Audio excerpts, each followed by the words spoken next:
রাত কিসের জন্য? ঘুম এমন একটা জিনিস, আমি কয়েকদিন আগেও মনে হয় বলেছি, পৃথিবীতে ঘুমের থেকে বড় ওষুধ আর এখনো আবিষ্কার হয়নি। উদাহরণ দিয়েছিলাম, আপনার পেট ব্যথা, যন্ত্রণা, যতক্ষণ আপনার ঘুম আসেনি ততক্ষণ যন্ত্রণা আছে। ঘুমালেন, পেট ব্যথা নাই। যতক্ষণ ঘুমিয়ে থাকবেন পেট ব্যথা থাকবে না। যদি আপনার ঘুম এসে যায়, ধরে, আপনার মাথা যন্ত্রণা, আপনার ঘুম আসছে, না আসা পর্যন্ত যন্ত্রণা আছে।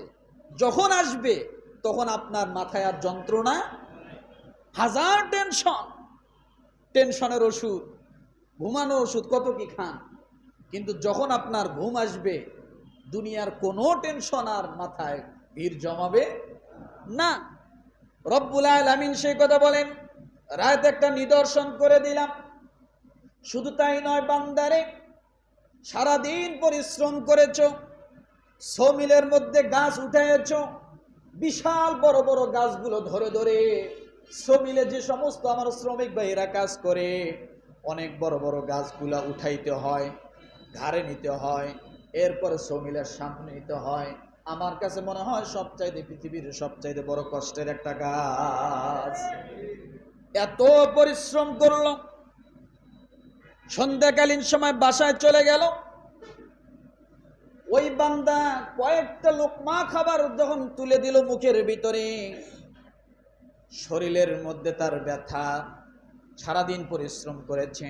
যে সমস্ত ভাইরা দা বানায়, লোহা দিয়ে যন্ত্রপাতি বানায়, সেই সমস্ত ভাইরা বড় বড় হাতুর দিয়ে পিটায়, কথা ঠিক কিনা? শরীরে ব্যথা থাকতেই পারে, শরীরটা ক্লান্ত হয়ে গেছে। বান্দাকে আল্লাহ তাআলা ঘুম স্প্রে করে দিল। বান্দারে, আমি আল্লাহ তোমাকে ঘুম স্প্রে করে দিলাম। তুমি যখন ঘুমায়া যাবা, সমস্ত ক্লান্তি, শ্রান্তি, ব্যথা আমি আল্লাহ তাআলা দূর করে দিয়ে আবার সুস্থ সবল করে পরের দিন সকালবেলা আমি তোমাকে জাগিয়ে তুলব। وهو الذي جعل لكم الليل لباسا والنوم سباتا وجعل النهار نشورا। আল্লাহ বলে, বান্দারে, وهو الذي جعل لكم الليل لباسا, আমি আল্লাহ কেমন দেখো, এই রাতটাকে তোমার জন্য লিবাস করে দিছি, পোশাক বানিয়ে দিয়েছি। কি বানিয়ে দিছে? পোশাক। রাতের অন্ধকারটাকে তোমার জন্য আমি পোশাক বানিয়ে দিলাম। কারণ অন্ধকার যদি আমি না দিয়ে, আলোকে যদি না ঢেকে দিতাম, তুমি জাগিয়েই থাকতে হতো, তোমার ঘুম আসতো না। বোঝেন নাই কথাটা? মনে হয় তো কথা বললেন না যে আমি এই পোশাক, অন্ধকারটাকে, রাতটাকে আমি পোশাক করে দিলাম দিনের জন্য। পর্দা ফালায় দিলাম, বোরকা পরায় দিলাম, যার কারণে অন্ধকার আসলো আর অন্ধকারে তোমার ঘুম ভালো হবে, আমি আল্লাহ সে ব্যবস্থা করে দিলাম। আবার রব্বুল আলামিন বলেন, ওয়াজআলান নাহারা নুশুরা, বান্দারে দিনের বেলা আমি তোমাকে ঘুম থেকে জাগনা করলাম, ফ্রেশ একটা শরীর তোমাকে দিলাম। আর বাসায় বসে দেখো না, ঘুমায়ও না। বান্দা, এবার তুমি আমার রিজিকের সন্ধান করতে থাকো। আমি আল্লাহ তাআলা তোমার রিজিকের ব্যবস্থা দিনের আলোয় করে রেখে দিয়েছি। রিজিকের সন্ধানের জন্য দিন, আর দিনে পরিশ্রম করতে যায় শরীর যে ক্লান্তি শ্রান্তি হলো, এটা মিটানোর জন্য, সুস্থতার জন্য আল্লাহ দিলেন কি? কথা বলেন, রাত।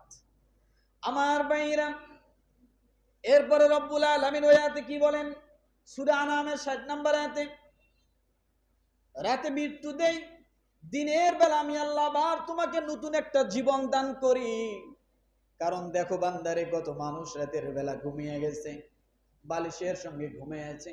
সকালবেলা স্ত্রী যায় তার হাত ধরে চোখ মারে, শরীর ধরে চোখ মারে, ওই ঘুমান্ত অবস্থায় আল্লাহর বান্দা দুনিয়া থেকে উঠে গেছে, দুনিয়া থেকে শেষ হয়ে গেছে।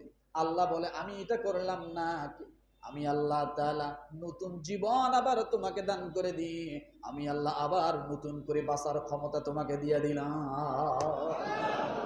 এখান থেকে একটা শিক্ষা হলো সূরা আনআমের ৬০ নম্বর আয়াত, যে মানুষ প্রতিদিন মরে, প্রতিদিন জীবিত হয়। বোঝেন? তাহলে প্রতিদিন মানুষ একটা করে নতুন জীবন পায়। কি পায় বলেন তো? মানুষ প্রতিদিন একটা করে নতুন জীবন পায়।